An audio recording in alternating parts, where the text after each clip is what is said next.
I'm James Wedmore, and with 17 years online, I've built my business to over $12 million in sales per year. And this is the first non-business business podcast that shows you how to apply the principles of spirituality, energy, and mindset to grow your business beyond your wildest dreams, all from the inside out. This is the Mind Your Business podcast. All right, here we are on the Mind Your Business podcast with one of my favorite people, Mel Abraham. Mel, say hello to everybody. Oh, Jen, it's so good to be here with you. This is going to be fun. I'm so excited because when James and I started talking about having you on the podcast again, I asked, could I interview Mel on my own? Because I have my own set of questions that are more for people who maybe feel intimidated by investing or wealth or finance talk. And I pitched to James what I wanted to talk about, and he was like, you know what? I'm just going to let you do it. So I want to preface this episode with this is a two-parter. Mel and I are going to discuss things that are more on more of a beginner level, because I think of myself as a novice in terms of understanding finance, money, mindset, health, and investing. So I'm going to ask all the foundational questions, and then James will do another episode where you guys are going to talk some of the more less basic information. I wanted to pick your brain because I know that a lot of our listeners out there must be like me. And I specifically wanted to ask you from a woman's perspective as well, because I think that you have such a neat way of communicating finance and wealth in a way that's very well approachable and digestible. So you make it simple. But then also you and your wife, Stephanie, are two of my favorite couples of all time. And you both are breadwinners. Like Stephanie has her own income as well. And so I really wanted to talk to you about the approach of finance and money conversations for couples, because you guys have such an incredible relationship. And I think there's a lot of wisdom you could impart in that arena. So let me see. I want to start with something foundational. Like, if there was one money myth that you could bust for everyone out there, what's something that you wish more people knew about money? I think the biggest thing is thinking that it's complicated. Really, here's the deal. The basic equation is money in, money out, and the difference we put to work for our future. That's it. And it doesn't really need to get much more complicated than that, but financial services likes to keep it complicated. And the investing part of it, this next step, what do you do with it, is pretty easy when you first start out, because we can pick one investment and be done with it and just keep doing that for a period of time until you get acclimated. So it doesn't need to be complicated. We just got to, the one thing that is really important is to realize that wealth creation is not a spectator sport. You can't do it on the sidelines. You can't do it from the stands. You have to be on the field. I just want to get you on the field. Yeah. Okay, I'm going to say something that may sound outdated, but I was pondering it today, and what came up for me was that a lot of women that I know personally were never taught a lot about money, wealth, finance, or just being in the investment conversation. I remember being in my early 20s, and my 20-year-old male friends were like working in finance and knew all these things about investing in finance. And it was very common for women not to really be entering that conversation. So what do you think is a primary shift that women could make to feel more confident about investing in money? I think that the first thing is to enter the conversation. Now, okay. I'm going to say some things that might cause some challenges, but if you're talking to an advisor, that I'm going to be right up front. Let's say you're sitting there with your husband, sitting next to you, and that advisor is going to choose to direct everything to the husband. Frankly, is the wrong advisor. Okay. Because what money is, too often we think that money is the masterpiece of our life. No, our life is the masterpiece. Money's the paintbrush, and you're the painter. And the reality is that if you're a couple, you are painting a masterpiece for life for the two of you. That means it's a dual journey. And so there has to be respect between you, between advisors, and there has to be communication. Now, is it possible that one party or the other will direct more of it? Yes. In my relationship, I direct a lot of it, but Stephanie is in it the whole time. She understands it every step of the way. In fact, my advisors, when they did the risk tolerance stuff, they had her do it separate and they had me do it separate. It was like two personality tests.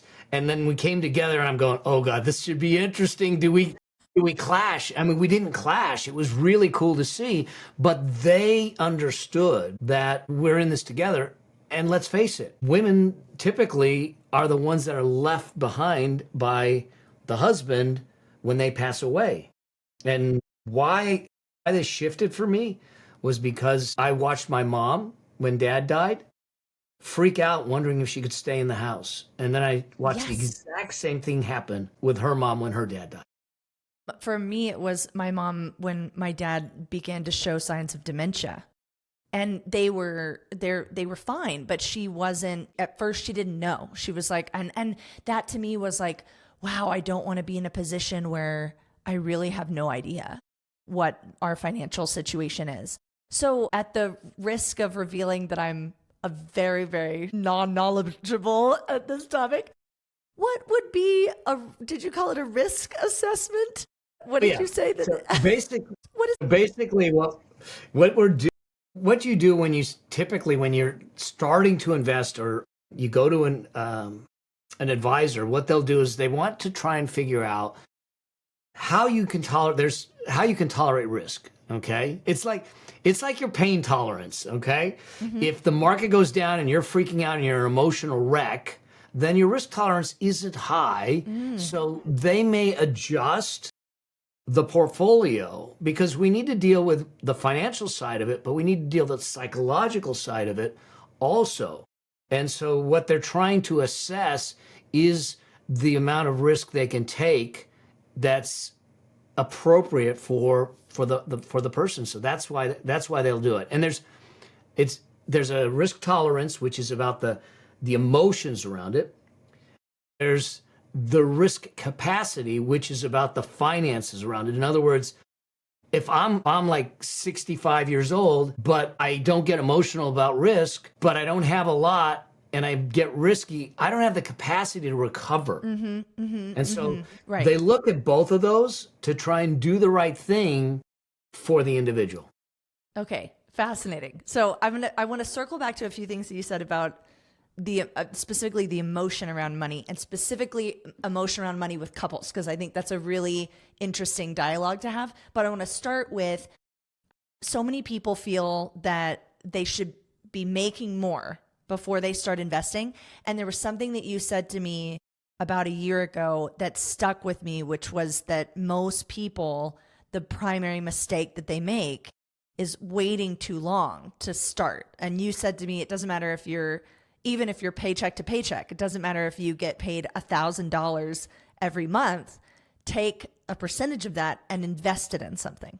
And that was like the first moment that I acquired an asset. So what would you say to someone who has never invested before and is coming from a position of, I whatever I make, that's what I need to live. Like that kind of paycheck to paycheck mentality, I think especially a lot of Americans are in right now. So what would you say to someone's relationship to that? If they're concerned about, I don't have a lot of extra money, like investing is just for people who have extra. So investing, it's about your future. There was a time where many companies had pension plans. So you would get lifetime income. You didn't have to worry about it. They're gone for the most part. They're gone. So you are saddled with your financial future. You have to create your own pension. That means that if you don't invest, you have nothing when you stop working.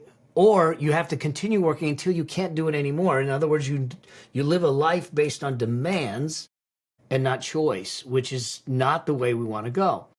So the other side of it is that wealth creation is 80% behavioral and only 20% financial.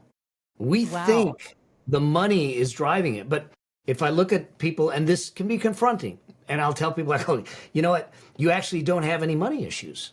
And they go, what do you mean? I go, no, you don't. You have money symptoms. And I said, they're symptoms of choices and decisions and behaviors from the past. Mm-hmm. And that can be confronting, but the reality is that when you think about it, if that's truly the case, then it should be empowering, because if we just change the habits, we change the decisions, we change the behaviors, and your financial future is different, because math will always math out. And so if you're living check to check, there's two places we got to go. One, we have to critically look at where every dollar is going. Okay. As hard as it is, and I'm not talking about budget, I'm talking about awareness right now. That means when I tell people to journal, I want them to journal 30 days minimum, but I like 60 to 90 days, every dime that goes out. What it's for, how much it is, but here's the catch. What the emotions and feeling is when you made that purchase. Because what I'm looking for is a thread of emotional triggers that might be driving spending beyond what you think. And now all of a sudden you think it's a need, and it is a need because there's this emotional trigger, but it's really a want. And when we find that margin, we can start creating behaviors to change that and use that money to start building wealth.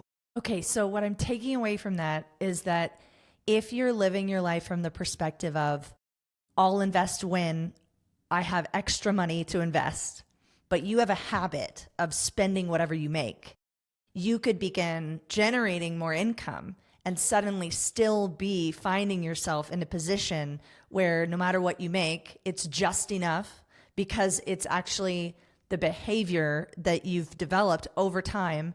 And it had nothing to do with the amount in the bank. It has to do with your relationship to money, and especially to spending. What's interesting about that is just this morning, I woke up, this is very intuitively led. I woke up and I had this random memory pop in my head where I was doing a spiritual retreat and we were working on forms of attachment. And I remember being able to really clearly identify things where I went, oh, yeah, that's where I respond to something emotionally. And what they were talking about was emotional bailouts, where we do something to get out of that uncomfortable feeling. And then the person teaching the course or seminar said, add to cart as an emotional bailout. And I remember thinking, add to cart? What are they talking about? And I hadn't considered that shopping, or I don't know why maybe this is obvious to other people, but I hadn't considered that it's possible that when I'm in a particular uncomfortable emotional state, there's a reflex that's, I'm going to go buy something new or spend money. Why do you think people are that way? Like what are the primary emotions that you've identified when you work with clients where someone has a habit where they just spend? What are the emotions that are driving it? So there are the emotions of I don't know if it's an emotion, but there's an entitlement. I work hard, so I deserve it. And interesting. And the answer is true. You deserve everything in your life, but it may not be everything today. We just have to prioritize it. Mm-hmm. The part of the emotions is driven by comparison. So social media, the marketing messages, what expectations of a degree, expectations of a profession, expectations of your peers, all those things, we start to do things from that perspective. And I think the third one is that we are hoping for more acceptance into a group. If I happen to have that car or that outfit or those shoes. Mm-hmm. And I think that's something that's actually brought into our world even as children. I mean, we need to have those like expensive tennis shoes. I remember when the Air Jordans first came out, and because otherwise, still buying the new Air Jordans. yeah, and I'm like, otherwise I'm not with the in crowd. And those are the emotions, and so it comes down to adequacy. I mean, and they can get really, really serious. Like even my mom, she, when she was alive and Dad was alive, she had her own credit cards that Dad didn't know about. I know a lot of women that are married and have that. And she would buy stuff and she would hide it and slowly pay off the credit cards and everything. And Dad didn't really know about it. But us kids, we knew about it. And if you don't think that affected us when we got into relationships, it did. Mm-hmm. And we had to navigate that. And most of our money lessons are caught, not taught. They're not. Caught, not taught. Yeah, I like that. It's observation. And the observation isn't of the facts. It comes in and then we give it an interpretation and a meaning. And now that's driving us. So what's a way for couples to be more open with finances? Like, can you talk a little bit about how you and Steph, because I think that what I love about you guys is you have a great communication style. You're really open and close with each other. You're one of the couples where if you meet Steph and Mel, you understand immediately that they're equally obsessed and in love with each other, and there's a tremendous amount of respect. And Steph is no wallflower. She is not a passenger princess to whatever Mel's doing, So I think when I like being around you guys is it's neat to watch, because it's like, I know that because she brings in her own income, probably my assumption would be that you guys have a good, healthy, open discourse about finances and money. So I would love to hear you talk about that or give some advice to couples about how can you co-create a wealth machine together as a married couple. So there's a couple things. First things first, we need to realize that transparency, it's sexy. Because if we can't be transparent with money, where else are we not transparent? And secrets, they're expensive. Say that again. What's expensive? Secrets. Secrets are expensive. That's so good. And when we realize that we're not roommates, we're actually teammates, now we sit down, and this is where I think most people make their mistakes. When we do any kind of financial plan, when I work with a client, the first thing I want to do is I want to create and get their vision for their life. Because remember, it's the paintbrush to paint their life, but we need to know what that masterpiece is going to look like. And that vision will allow us to define a plan. That plan will give us a strategy to use, and the strategy will determine tactics, and the tactics will give us action steps. And the problem with most is that we want to have a conversation, but we have a conversation at the tactic level. Why did you spend this? What did you do here? And why is this credit card up? Those conversations can only lead to frustration, aggravation, criticism, and judgment. And there's nothing about that brings you closer.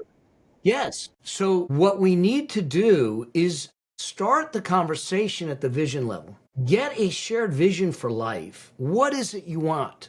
How are you each a role in that vision? And speak to the vision first, because that's the aspiration, that is the dream that is pulling you forward. And then once we know what the plan is, we all know as teammates what our job to make the plan work is.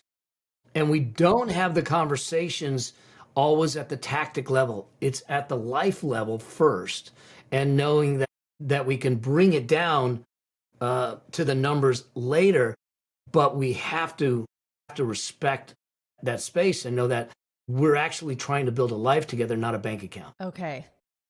Build a life together, not a bank account. I love that.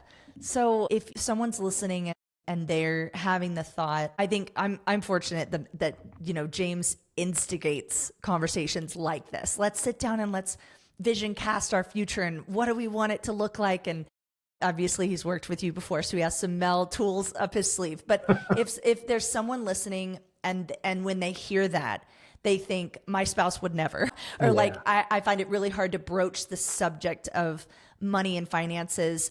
Or maybe someone's in a relationship where they feel like, I'm sure this happens, where one person's like the problem, you know? So how would you advise a couple to just start that combo? Do you think that bringing in an expert like you is actually, that's what popped into my head, was maybe working with someone who's that third party to triangulate them might be a good strategy, but how do you open the door to that? I think that in some situations that will help navigate it. In other situations, like I have a client who I had told her, I said, you and your spouse need to have a conversation. And they have a good relationship. And she sent me a note saying, I realized when I had a conversation, you're not going to believe how it went. She goes, we both realized that we were cheering each other on from the sidelines. Really? And we decided to get on the field together and work together. And it has brought us together so much that after 20 years, we just booked a second honeymoon. Wow. And so, I just got chills. So it can work that way. But if we're not used to communicating on a regular basis, I think the starting point of all of it really needs to be, hey, what do you want for life? What does the next 2-3 decades look like? What do we want together? Because I want to bring us closer. And it's not, we don't want to go in and say, hey, we need the budget, so let's sit down and talk about that. That just doesn't feel good. It's gritty, you know, and so we have to start from that perspective.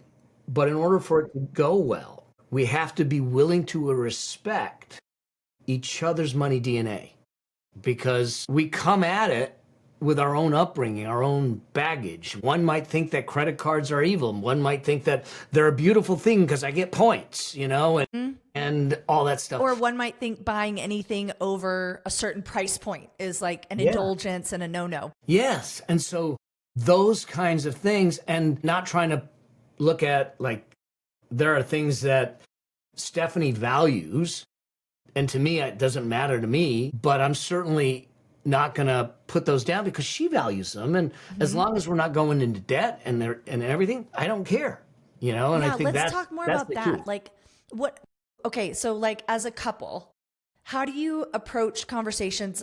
Like I have two things have come to mind. One is like, if one of you tends to be like the frugal saver and the other one tends to be the one that's like, let's splurge, let's spend it. How do you help a couple meet in the middle?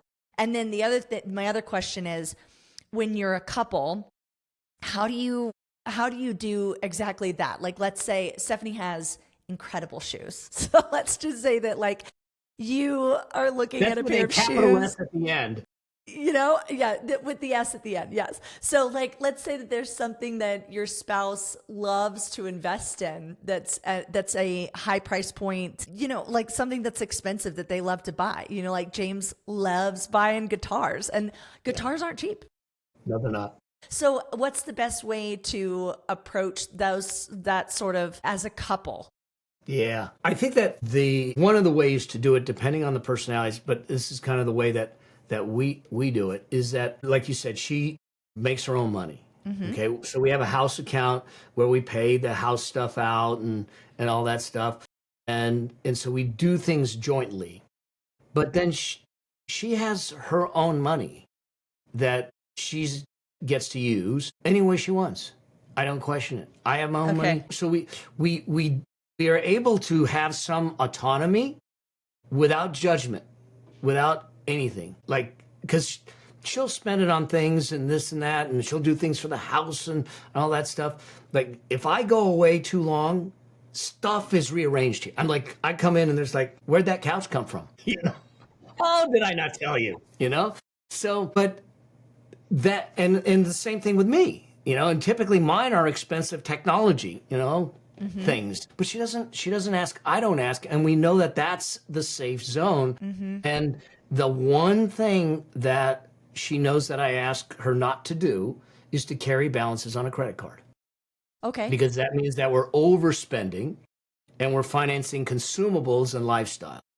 And she's good with that, and so that's how we try to do it. I think that you can do things separately, but once we start putting complete separate lines in, then where do we come together? So when you say carry balance on a credit card, do you mean like just pay whatever you have on it? Because it's fine to have a credit card is what I'm hearing, but you pay it off every single month? Or is there a period of time where you say it's okay to carry a balance for this amount of time, but after that, just pay it? Or is it like you should only be putting month to month on that card what you can pay off every month?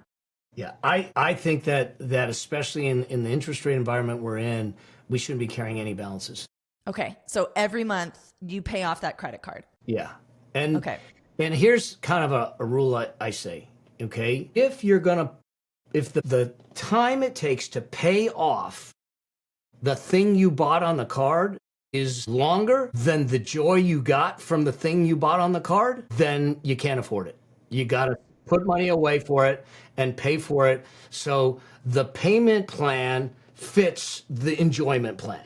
Cool. Yeah, actually what just clicked when you said that is that there's so many things that, I mean, it's rare to have something that you would need to, put on a credit card because it's so expensive that wouldn't be available in like 3 months. If you wanted to say, I want that thing, but it's going to take me 3 months to have that amount of money and then pay for it. Okay, I have a question for you because this just came up recently. My bank called me. And I grew up with a financial advisor dad that's like, don't carry debt, pay off your credit cards. So I have a credit card, but I use it for things that are like, an airline ticket, gas, and then I just pay it off. Basically, I have a credit card so that I can still have credit, and like a line of credit, but I use my debit card for everything. And my bank called me and said, with the amount of cash that you use on a debit card, you should have a credit card where I'm getting like cashback points or benefits. And for me, I get nervous because I'm someone that can reason my way of like, well, I can carry a balance. But if it's on a debit card, I will not withdraw my account. I don't know what the emotional connection is to me, but I'm scared to have credit cards because I fear that I would become someone that's like, now we've got 4 different credit cards that are like giving us points, but we're carrying debt. So like, what would you say to someone like me? Is that a bad plan to just use a debit card? Well, so we'll talk about the debit card for a moment. Okay. But I gotta give you kudos for understanding your personality traits enough to say, hey, okay, I don't think I should be around these sharp instruments too long. Okay. Well, that's my dad. I remember sitting down with him when I was, I think I was 30. And I said, Dad, I really want to get more responsible with money. And I see that I keep it was exactly what we were talking about at the beginning. I keep getting these pay raises and I keep being so excited because I'll go, now I'm making $10,000, $20,000 more per year than I was the year before. That means I'm going to have all of this cushion. And then no matter what I made, I still had the same, it was like my bank account had a number in the bank that it was like, that's what I was comfortable energetically having in the bank. And then it didn't matter how much more I was getting paid, my bank account would just be at that number. I'd log into my account and I'd be like, and I still have that amount in the bank. And I said, I'm going to give you my credit card and debit statements for a month. And I want you to just highlight anything that you're like, this is a terrible idea.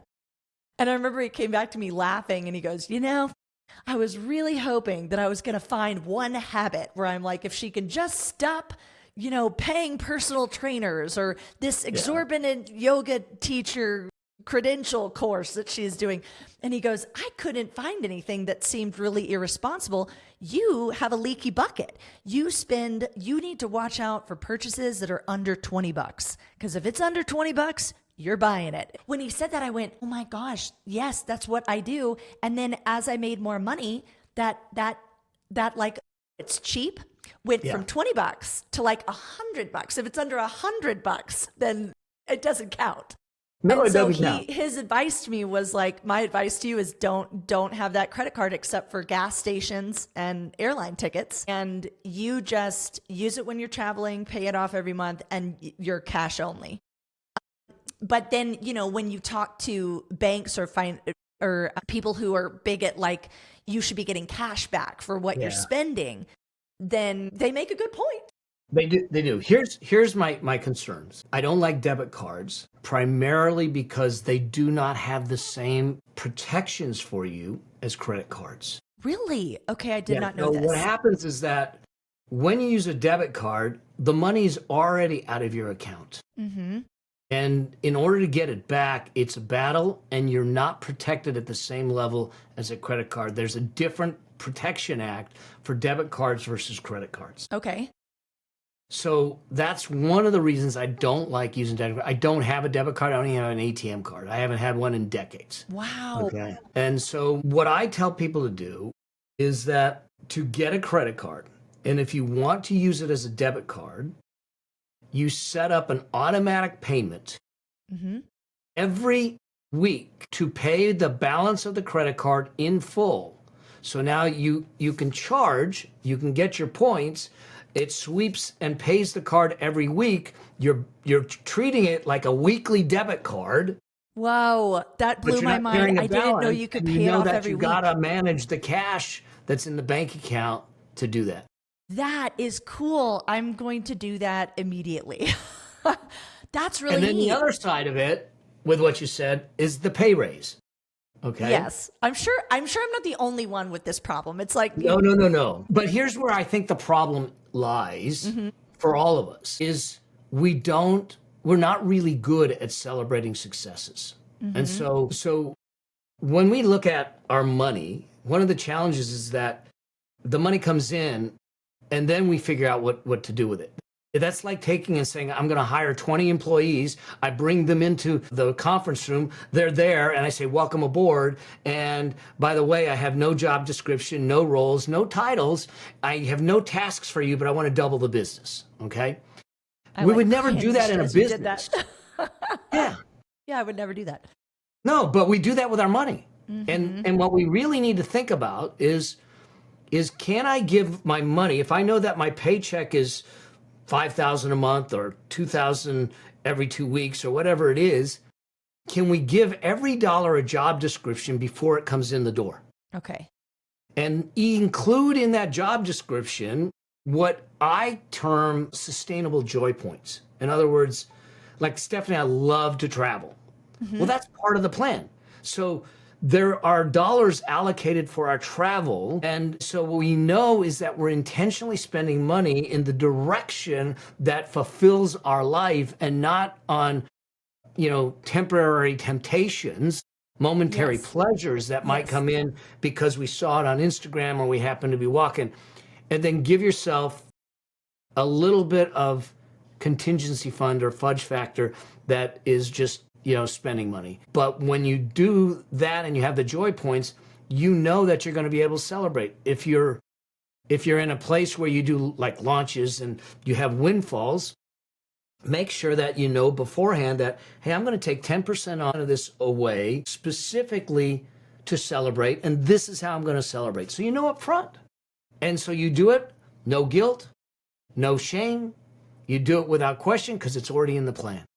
And do you put money in different savings accounts, or do you have do you recommend having an automated? James was just at lunch today. He was like, you need to talk to Mel about creating a little plan where every time your paycheck comes in, we have something that's automated where it takes a certain amount of money and it puts it somewhere. And I said, well, I have a savings account. And he's like, I'm not talking about that. I'm talking about an automated investment plan. So because I'm disciplined, if I have money that I need for a trip or for something else, it'll go into a separate account, but I'll have it, I know what it's there for. Okay. And I'll put it usually in a high yield savings account Okay. because I want to earn something on it. I want it outside my operating account. So where I pay my daily expenses, if I make $5,000 and I know I need $2,000 put aside, there's only $3,000 that ends up in that checking account to pay my bills. So I never have the other $2,000 burning a hole in it because it's somewhere else. It's somewhere else. Okay. And I would put it in all likelihood in a different bank to make it harder. Okay. Here's why, if we think about why do they give us credit cards? It's not for credit. They give us credit cards to remove the friction from the buying decision. And so our job to control our spending is to put friction in the buying decision, make it harder for us to do the purchase so we know that we're actually buying the things we want because we're going to go through the effort to do it. Yeah, because when you have a savings account on the same bank, like let's say you have like a Chase account, you can just move money between accounts in a matter of seconds while you're at the till. Okay. Yes. But if it's in if you put your savings account in a different bank, it's kind of like that old put your credit card in a block of ice and freeze it. In a block of ice. Now, any money that's for your future, first move it to a high yield savings account. Then we can then turn around and have it, a portion of it, whatever the portion is that's going to go invested, will automatically go to a brokerage account. It could be at Vanguard, Fidelity, Schwab, any of them. Then there we can set up an automatic investment plan. Okay. And that's basically what they do if you're in a 401k, is that you get a paycheck, and before you actually get the paycheck, the government takes the taxes out, and whatever you're going to put into the 401k automatically gets taken out of the check, put in the 401k, and invested based on what we told them to do. And now the net check ends up in your bank account to pay your bills and do the other things. And that's the kind of thing that you want to do. The more we can put friction in the buying decision and remove friction from investing and building wealth, the better off we'll be. I love that. Is there an investment right now that you feel like is the best place to start? Like, let's say that you only have $100 or $500, but you're listening to this and you want to start investing something. Where would you tell someone to put their money? Okay, so I'm going to assume that we have our credit cards dialed in. Not that we don't have balances, but we're paying them regularly and we're not going deeper in the hole. So we've got that. Let me ask you that. If you did have credit card debt, would you say first thing, pay off the debt?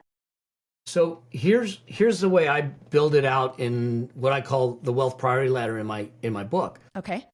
Is I want everyone to have what's called an unshakable foundation. And it's built on primarily two things: liquidity, in other words, cash, and debt management. And so I want people to have a debt payment plan in place. If they have balances, then I want to make sure that they have a debt payment plan in place. What that means is that you're either going to use something called the avalanche method, which means that you're going to pay the ones with the highest interest rate first. Okay.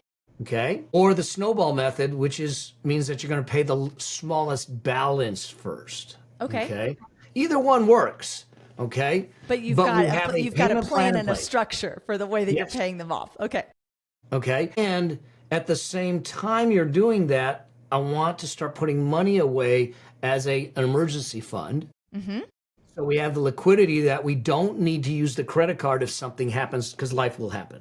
So those two things need to be in place. That doesn't mean that I have to be completely out of debt or fully funded the emergency fund.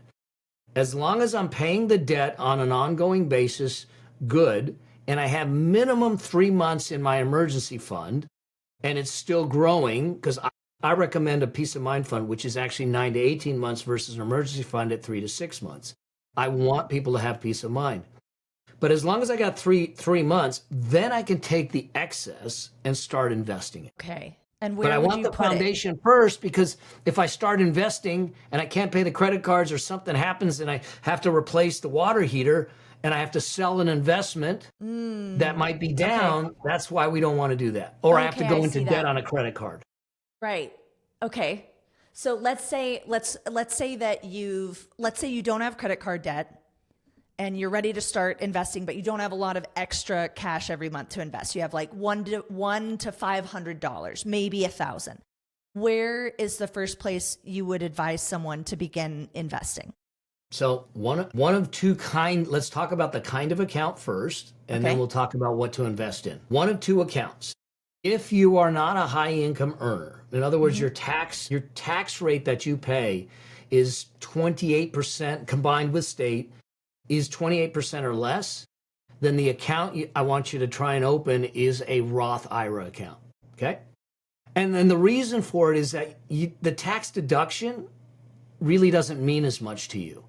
But a Roth IRA account, the money you invest in there will grow and will be 100% tax-free when you take it out at 59.5 and beyond. Okay. So you'll never, ever pay tax on that ever again. And so Think about this. This is a true story with Peter Thiel. Peter Thiel and he's the PayPal guy, and he had a IRA account, and people are up in arms about it, but we all can do it, just that he did. He funded his Roth IRA account. That Roth IRA bought his PayPal stock. How? And now that PayPal stock was worth $1 billion. And he literally had $1 billion in a Roth IRA account that he's never going to pay tax on. Whoa. And it is okay. 100% legal, and it's available to all of us. He was just strategic in the way he did it, and you can still do it. If we don't have a high income level, now, if your income's too high, you can't qualify for a Roth. Okay. So you got to look at that, and because the IRS knows this is a really sweet account, so we're going to limit who can play around with it. Okay. If your tax rate's lower, then we might just put you into a regular IRA account and start funding your retirement, take a deduction, and do that. So those are the two accounts to start. But then inside the account, and this is a mistake most people make, they think that when they put the money in the account, it's invested. No, basically what you're doing when you put the money in the account, you're dressing up to go to the party, but you haven't gone to the party yet. Great. You actually have to go to the party. I don't know if my dad helped me set up my when I was at my former company, and who knows if my money may be just well dressed. Yeah, it might be well dressed, but it ain't partying yet. We'll look at it. So now you have to decide what to invest in. Okay. And at the very beginning, there's no reason for any complexity.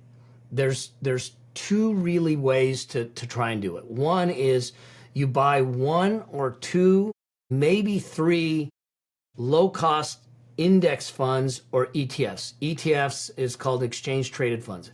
It's basically saying, I'm going to buy a basket of stocks. Like the S&P 500 is the Standard & Poor's 500. It's the 500 biggest companies in the U.S. And there's a basket of that I can buy a little piece of Meta, a little piece of each of the companies by buying this basket.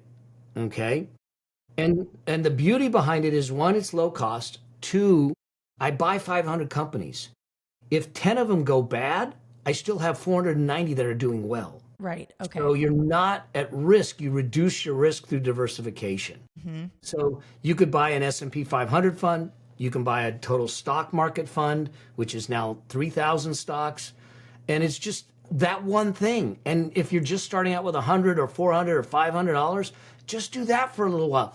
Okay. On average, the S&P 500 was returned anywhere between 8 and 11%. Okay. Okay. And when you look at the stock market, it goes up 8 out of 10 years.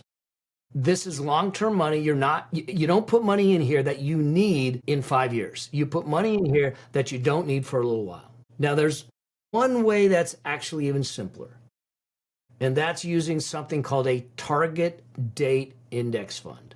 Okay. Any of these brokerage houses, Vanguard, Schwab, Fidelity, all of them have these.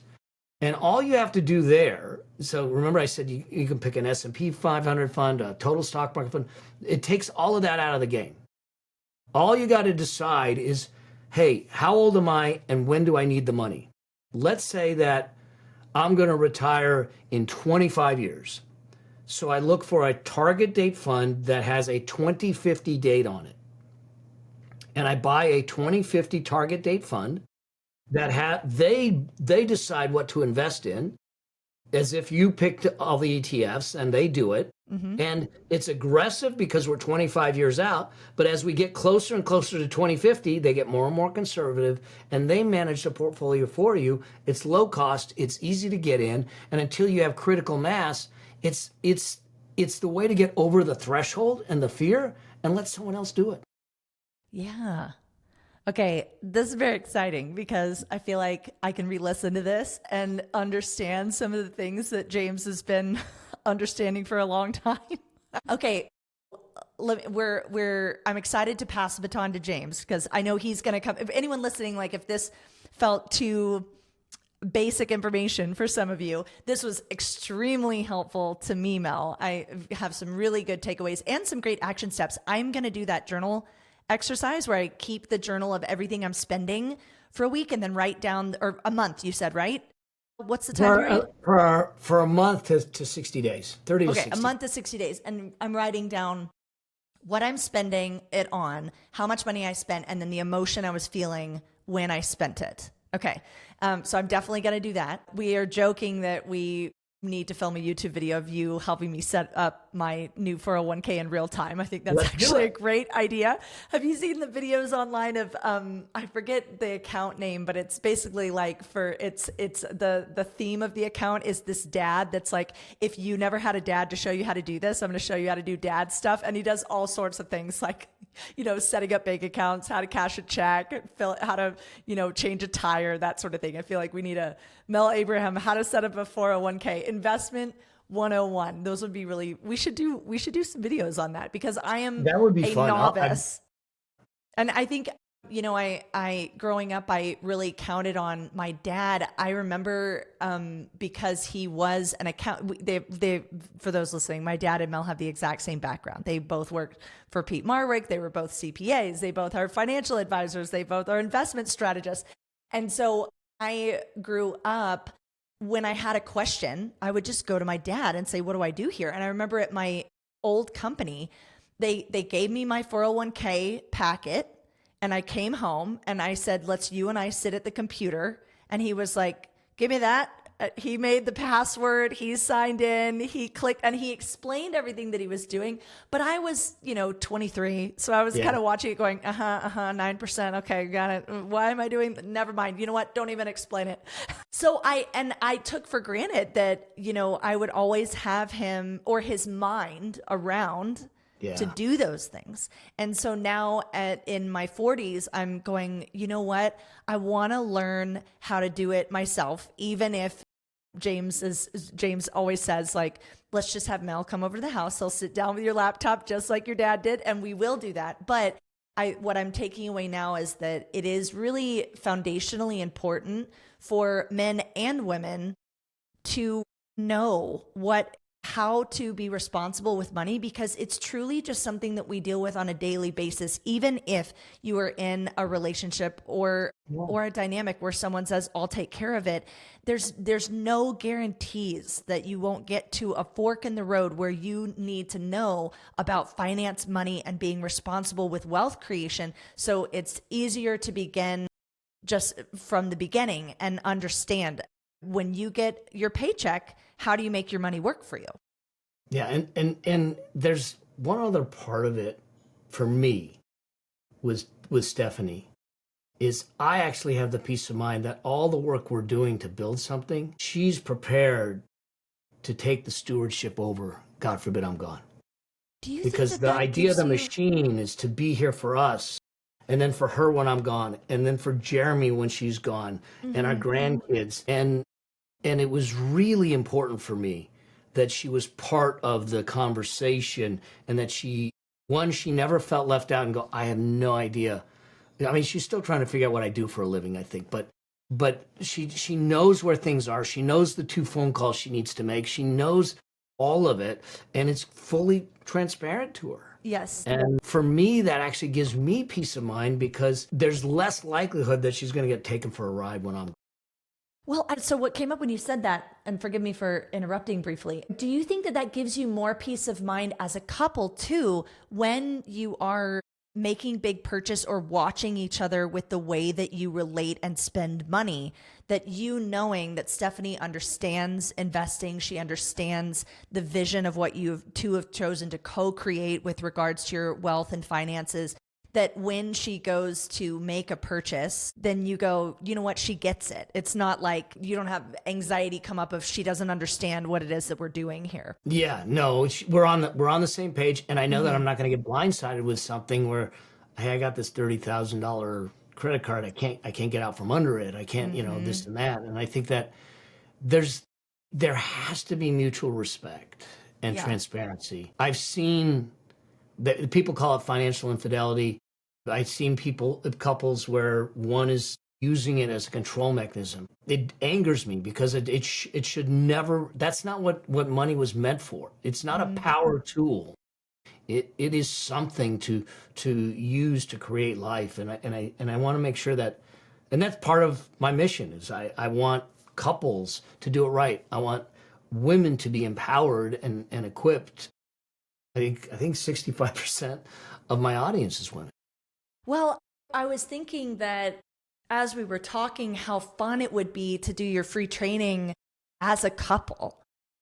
Because then you get to look at the habits and explore it together and have these discussions to support and empower each other around where both, like James came to me one week and he said he went through a phase where he just loved buying things on TikTok Shop.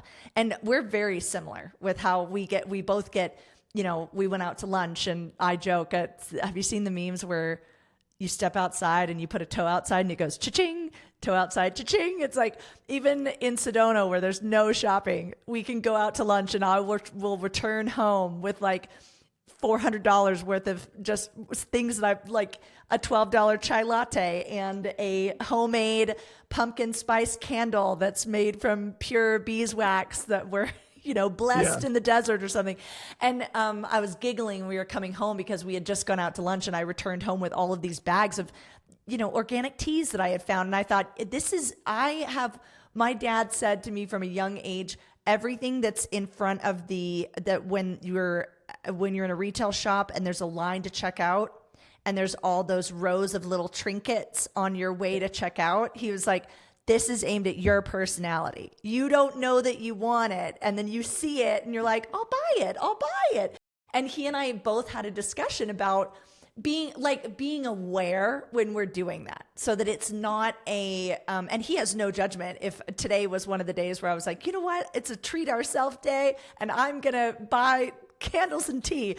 But to not have I feel like I used to have more of like a reflex around those sorts of things where I would then all of a sudden look at my bank account and go, what do you mean? Why do I only have this in the bank? What did I spend it on? And I'd open up my account and see all of these little charges.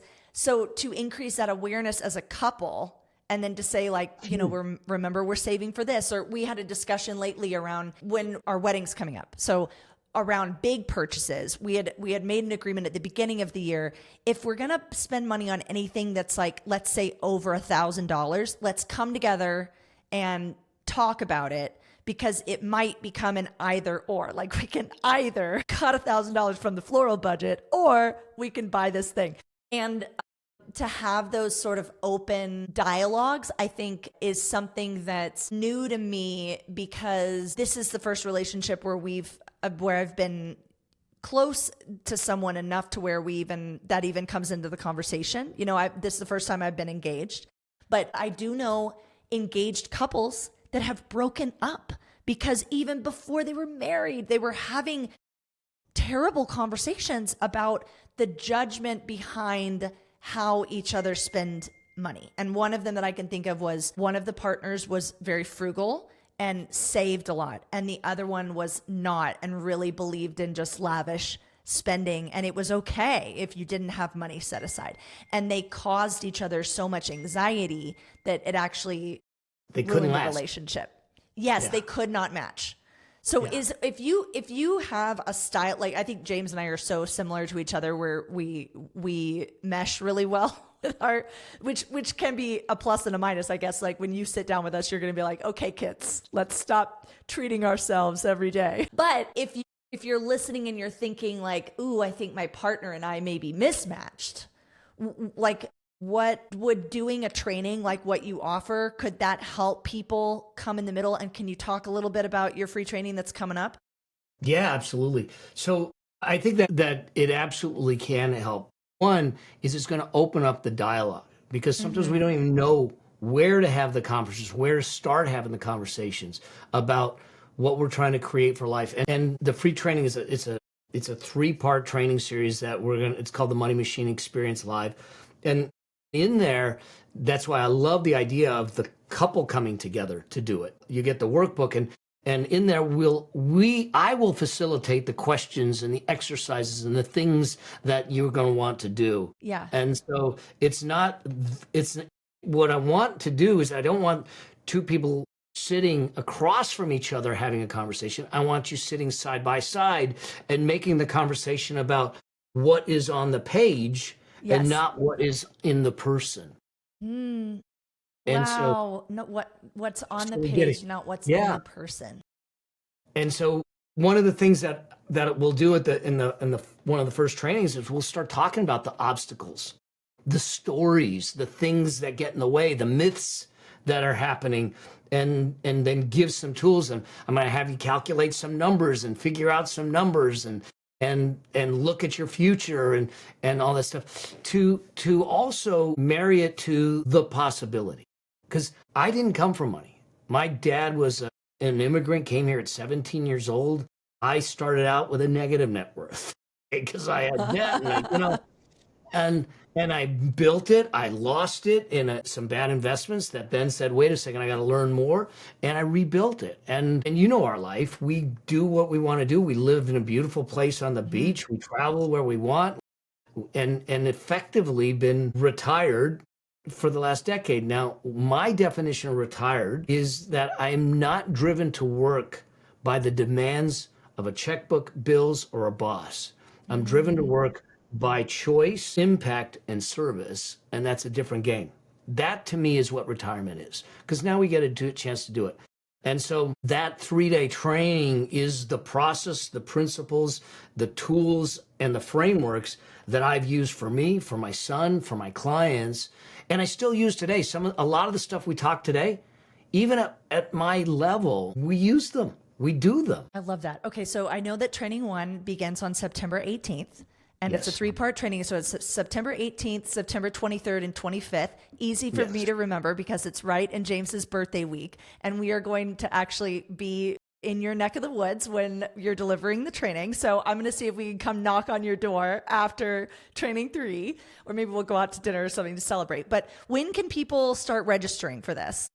They can actually start registering this coming week. Okay, great. So we're going to drop a link in this podcast where ladies, because I know we have a lot of female listeners, especially when we put an episode out and we go, this is Jenni talking to Mel, not James. Ladies, if you're listening, I am telling you that I'm someone who is very intimidated over finances. And I genuinely, until I was 40, related to it as that's something my dad helps me do. And I'm going to continue to lean on him because he's the expert, and whatever he tells me to do, then I'll do. And then when he was diagnosed with dementia, I had to figure out how to get a CPA to do my taxes for the first time because my dad was my CPA. He managed everything. He did all my tax returns. So, if you're someone like me, that's like, I've always had someone in my life that has helped me handle it, or I just don't even touch that. I don't even know where to start because I'm paycheck to paycheck, or my husband handles all of that. I am inviting you to come and do this workshop with me, knowing that someone else who is at the starting line or the beginning level is going to be listening to this and taking notes. And I think it would just be such a really cool idea to do it with your partner. So to bring your partner in and let Mel guide you together so that you can have these dialogues.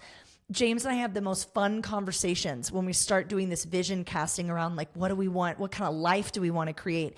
And how do we get to make the money that we make facilitate and open doors to those experiences in our lives? And Mel is so good at presenting a pathway for that without it feeling like this is too hard, too complex, and you need too much money to start, and I'm just not in the right place to begin this. He will really be able to help you get started, even if you're saying, all I have is $100 to invest right now. So that's my personal invitation to everyone to come and join Mel's free training this September. What a perfect time to do it too. Right before we get into the Q4 holidays. It's a perfect time for us because our wedding's in December. So James and I had a personal goal that we were going to get all of our financial goals set and create a vision before we get to our wedding. So I'm really excited to attend the free training. Is there anything else you want people to know or information to give them about the free training that's happening in September if they want to work with you more? I think that the biggest thing is one to realize no matter age, stage, or circumstances, it's never too late. And that we start with wherever we're at. And there is no judgment in the training. There's no place for it. I made mistakes. Who am I to judge? Okay. And so I want to give you every opportunity to grab a hold of a framework, a process, a system that puts you in the driver's seat. And even if in the end you sit back and go, I got 70% of the way to my vision. Mm-hmm. It's 70% further than if you didn't start. So let's use that training as the beginning of a whole new trajectory of your financial destiny, because I truly believe that financial freedom's a birthright. We just got to go out and claim it. Love it. I'm so excited, Mel. Well, I will see you on your free training. Everyone, I'm going to drop a link in the show notes, and we'll also have some links around our Instagram account. So if you're looking to connect with Mel, where's the best platform? I know you're on YouTube. So if you want to go on a Mel Abraham YouTube rabbit hole, then you can. He's got lots of videos on YouTube. Where can people find you if they want to reach out to you on social? Instagram is probably the best, Mel Abraham with the number 9 at the end. Mm-hmm. And DMs like that on my website, melabraham.com. But YouTube, Instagram, and my web. Love to hear from you. Any questions, any concerns, and let's make it happen. Let's do it. Okay. Well, I will see you on September 18th. Everybody, thank you so much for listening. And coming up is going to be James asking Mel some even more in-depth questions about how to create wealth, how to make your money work for you, probably start talking about fancy things like dual streams of income and where the money goes after it hits your bank account. These two are so entertaining to listen to. So I'm going to When we get together, we don't know where it's going to go, so be prepared. Goodness. So right. You need me and Steph to supervise. So that's coming up next. And we'll catch you next time on the Mind Your Business podcast.